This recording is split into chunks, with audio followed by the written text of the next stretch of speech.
Vejam, os mais poderosos são os primeiros que têm que ser responsabilizados. São os primeiros. Se você não tiver responsabilização deles, eles vão continuar na vida pública e eles vão se tornar exemplos de políticos. Quando eles têm que ser o exemplo do político que fracassou, não o exemplo do político que deu certo. Porque senão eles acabam se tornando referência. E o cara que tá lá, ele olha, poxa, esse cara desviou dinheiro, tá com o pescoço enrolado, até o pescoço enrolado com corrupção, a vida dele acabou. como a Lava Jato mostrou. E o cara tá no chefe de um poder. Ora, esse é o caminho pra eu implantar as minhas causas. Eu ganho dinheiro e ainda fico no poder? Pô, stonks.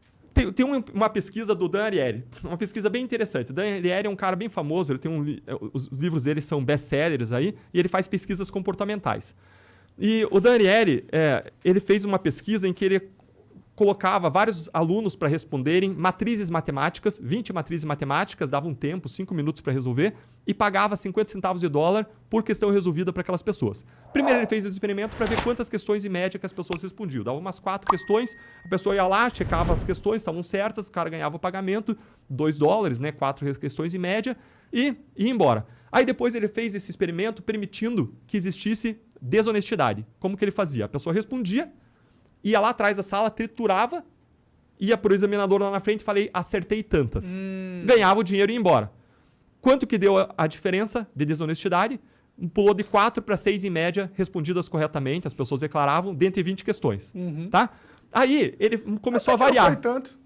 Até que não foi tanto. E ele depois vai lançar uma tese sobre isso, uma teoria sobre isso. E aí, depois ele fez várias variações. Por exemplo, ele fez experimento no Canadá, nos Estados Unidos, em Israel, de um lado, e fez experimentos em lugares como China, Índia, Itália, que são países reconhecidos como países mais corruptos. Adivinhem se a média de trapaça aumentou ou não. Aumentou? Não aumentou. Não aumentou? Não aumentou. Aí ele fez o seguinte, ele aumentou o valor pago. Aumentou de 50 centavos, foi aumentando até 10 dólares. Adivinhem se o nível de trapaça aumentou ou não. Aumentou pra caralho. Não aumentou. Não aumentou? Não. Qual foi a conclusão dele? E aí eu vou falar outra situação em que aumentou. A conclusão dele foi, todas as pessoas têm uma tendência à desonestidade limitada. A pessoa quer se dar bem, mas ela quer manter uma autoimagem positiva dela mesma. Isso faz com que limite a desonestidade. Mas aí ele fez outro experimento, uma outra situação, em que uma das pessoas levantava, estava com o mesmo moletom das pessoas da universidade, então as pessoas viam que uma delas se levantou e falava, acertei todas as questões, as 20, onde que eu pego o dinheiro? O cara falou, pega o dinheiro ali e sai. O cara, que era um ator contratado, ia fazer isso aí. Gente, a desonestidade explodiu nesse setting, nessa condição, explodiu. E o que ele fala? Ele fala, isso mostra que a desonestidade ela é contagiosa.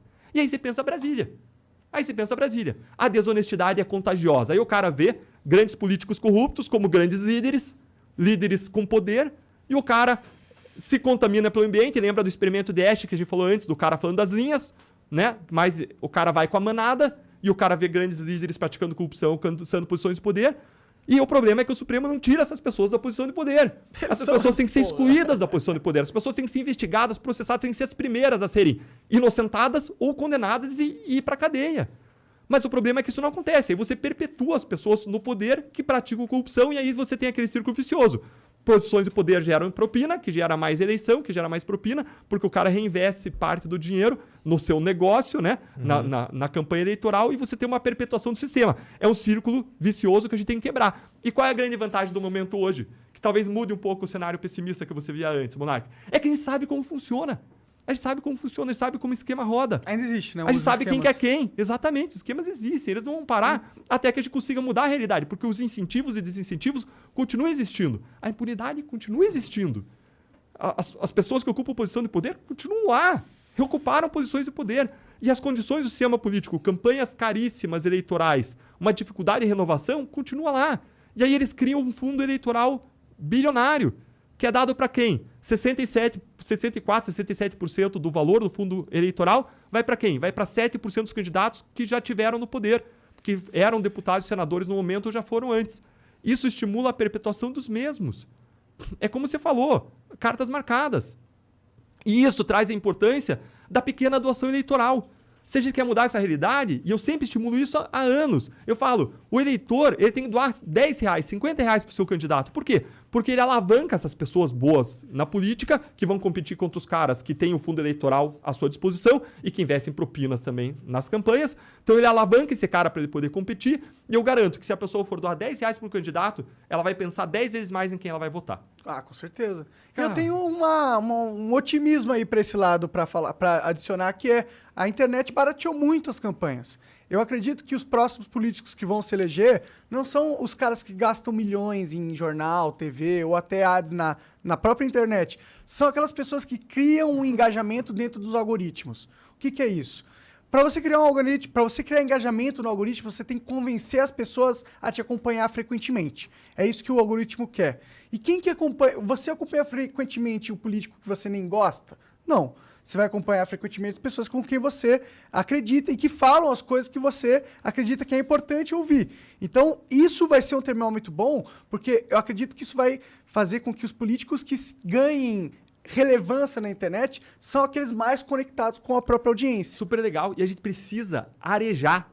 E quem diz isso não é Deltan. Um livro de cabeceira dos grandes executivos do mundo, nem do país, do mundo, é o livro Por que as Nações Fracassam? Why Nations Fail. É um livro do Daron Acemoglu e do James Robinson. E qual é a tese central desse livro? Eles analisam nações ricas, nações pobres, e cidades ricas e cidades pobres separadas por um rio.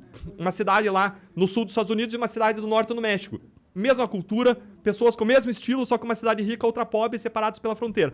E eles falam, o que faz essa mudança? Eles analisam e dizem, olha, o que explica essa diferença entre riqueza e pobreza das nações é a qualidade das instituições, e o que explica isso é a permeabilidade da classe econômica e política.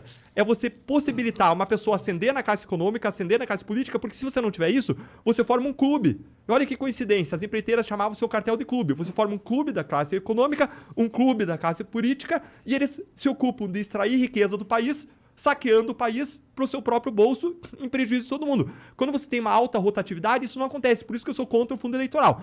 Eu acho que enquanto ele existe, todos os partidos têm que usar, porque senão você fica numa desvantagem competitiva, mas tinha que acabar para todo mundo. Enquanto existe, cada partido eu acho que tem que usar, senão fica com desvantagem de novo, e a gente precisa lutar por renovação. Então, enquanto existe, eu acho que tem que ser usado pelos partidos, não dá para um parar, mas eu sou a favor de acabar com o fundo, porque isso vai aumentar arejamento, você vai obrigar o cara a buscar a sua rede, a sua rede de apoiadores. Precisa acabar com o fundo, na minha opinião. Uma coisa que poderia fazer, em vez de dar na mão dos partidos controlarem para onde vai esse dinheiro, se dá na mão do povo, dá por CPF. Toda eleição Cupons, tu tem um crédito, tu vai lá no site do governo e fala para onde tu quer dar a grana. Cara, bem melhor. Por quê? Porque hoje, não sei se as pessoas sabem, mas a gente vive numa democracia, mas essa democracia vale só para fora dos partidos. Com raríssimas exceções, a democracia não vale para dentro dos partidos. Os partidos têm donos e eles que decidem para onde que vai o dinheiro. Então, não existe uma distribuição equânime dos recursos. Então, existe esse problema de renovação e esse problema de renovação política e econômica é um problema que é apontado como uma âncora do subdesenvolvimento das nações. Então, imagine lá as empreiteiras, tá? Só para explicar isso um pouco melhor.